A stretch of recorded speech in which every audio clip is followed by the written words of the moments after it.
Bonjour, je suis Simon Soudé, je travaille à Amiens dans le service du professeur Sevestre.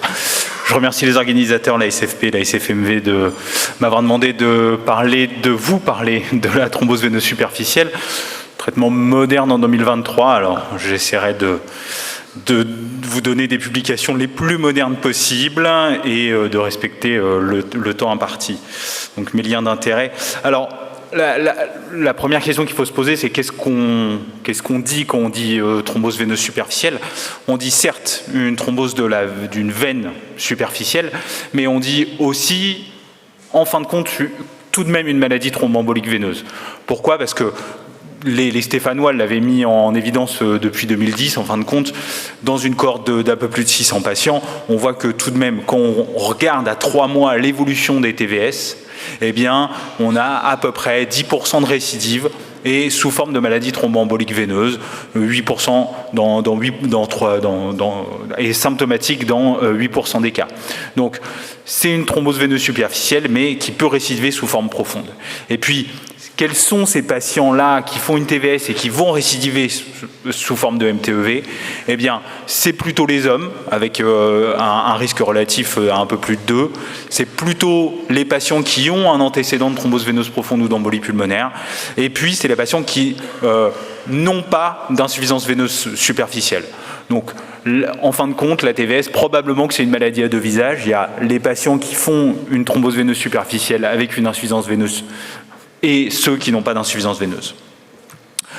Pour les traiter, eh bien, je vous en reparle, je pense que tout le monde le connaît, l'essai Callisto, coordonné par Hervé de Cousu, qui randomisait les patients Fondaparinux 2,5 mg par jour pendant 6 semaines versus placebo.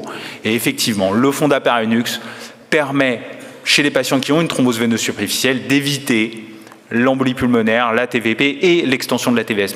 Mais attention, dans cet essai, c'était des TVS un peu particulières, de plus de 5 cm à plus de 3 cm de la jonction saphéno-fémorale et en dehors de toute situation particulière de type cancer, grossesse, insuffisance rénale. Donc on répond en partie à la question, mais qu'en partie. Et puis les AOD, l'essai surprise en 2017, des TVS qui étaient un peu différentes de Callisto parce que des patients qui devaient avoir au moins 1 ou 2 critères de gravité, donc des patients de plus de 65 ans, des hommes avec des antécédents, parfois des cancers, des veines non variqueuses. Donc probablement pas du tout le même profil de patient que dans Callisto. Et là, malheureusement, les anticoagulants oraux-directs font la preuve en fin de compte. Pas vraiment de différence d'efficacité, mais un risque hémorragique qui est important, avec une étude qui a eu du mal à recruter, parce qu'une population très particulière. Et quand on regarde en sous-groupe dans surprise, qui est-ce qui saigne? C'est beaucoup les patients avec des cancers. C'était bien sûr avant les études pivotales AOD et cancer. Et puis, même si en France on traite plutôt par Fondaparinux, qu'est-ce que font les autres? On regarde dans une population norvégienne, en fait ils traitent beaucoup par rivaroxaban, mais même si on traite beaucoup plus fort par rapport au Fondaparinux, eh bien on garde ce risque de MTEV à 15% dans les 5 ans. Nous, on a regardé un observatoire, certains ont peut-être participé à ça ici, observe MTEV en France, qu'est-ce que font les médecins vasculaires ou les phlébologues? Quand on tire au sort les médecins vasculaires, eh bien, en fin de compte, dans 94% des cas, ils traitent par ton Fondaparinux, en préventif dans 92% des cas, et les AOD, en tout cas en France, paraissent assez peu utilisés. Et puis on peut se poser la question quelle est la proportion des TVS particulières. Eh bien, quand on avait repris les patients d'Amiens et de Saint-Étienne, grossesse, insuffisance rénale ou cancer, c'est 1 patient sur 5. Dans la grossesse, on a tendance à traiter par HBPM. Et puis, attention, dans le cancer, la TVS, c'est une maladie un peu particulière, parce que vous voyez que sur les données Riété, eh bien, en rouge, c'est les thromboses associées au cancer, en vert c'est non-cancer, et bien que ce soit des thromboses veineuses superficielles ou des thromboses veineuses profondes, l'évolution clinique est quand même très semblable. Donc, encore une fois, la TVS, c'est vraiment une maladie à plusieurs visages, où quand c'est un cancer, c'est pas tout à fait la même chose. Ces données-là, on a eu donc les questions non résolues sur la maladie thromboembolique veineuse, où, sous l'égide d'Isabelle Quéré, on propose d'éventuellement, en cas de TVS et cancer, allonger le traitement, voire une dose curative pour une durée de 3 mois, et dans la grossesse, un traitement prophylactique. Donc, la TVS, ce n'est pas une pathologie anodine. Le traitement médicamenteux, il ne doit pas être raccourci. En France, le Fondaparinux, il est en première intention. Le rivaroxaban ayant un potentiel hémorragique plus élevé, mais il reste de nombreuses questions, notamment dans les populations particulières, avec des essais thérapeutiques qui seront probablement difficiles à faire, avec probablement des questions ou des réponses qu'on pourra avoir au moyen de registres. Et on a des pratiques homogènes sur une population standard, mais en fin de compte, dans les populations particulières, il y a encore beaucoup de questions qui se posent. Je vous remercie.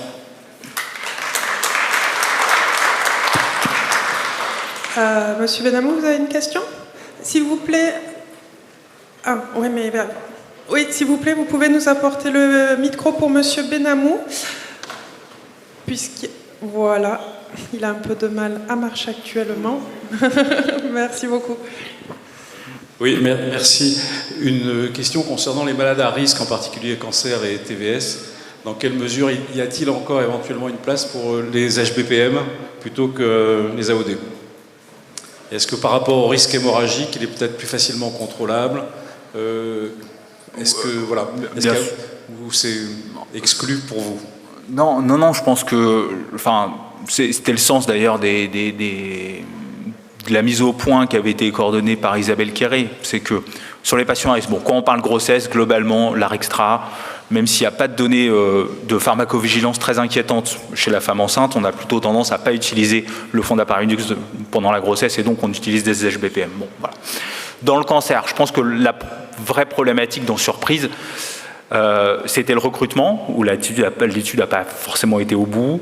Et puis, il y avait le fait que c'était aussi du rivaroxaban, qui a un profil de saignement probablement assez différent de l'apixaban, notamment dans le cancer. Et je pense que Surprise aurait été faite maintenant, après les études pivotales d'AOD et cancer, et au vu du profil de l'apixaban, je pense qu'on aurait Surprise aurait été designée autrement.